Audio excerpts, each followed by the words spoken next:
with the people, yung Thrill Seeker. Available natin is color black. Ang size niya ay large. Bali, itong frame made from material ng high-10. Tapos yung fork, naka-chromoly.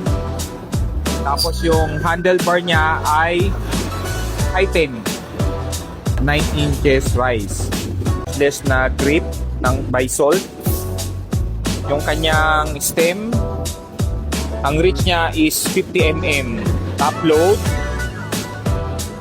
Tsaka itong frame, meron na siyang abang na kung gusto mo maglagay ng gyro, meron siyang provision. Then, ito yung fork. 26 mm offset. Chromoly. Yung kanyang front hub, salt din. Loose bolt type. Tapos yung kanyang rim, single wall by salt. Ayan. Single wall siya. Tapos ang kanyang busit, naka-slim padded na saddle. May inquiry, pwede nyo kaming i-message dito sa Facebook namin. Merong Instagram o WhatsApp. Or pwede nyo check din sa www.bmxcyclecenter.com. So, yan po. Ang Thrill Seeker.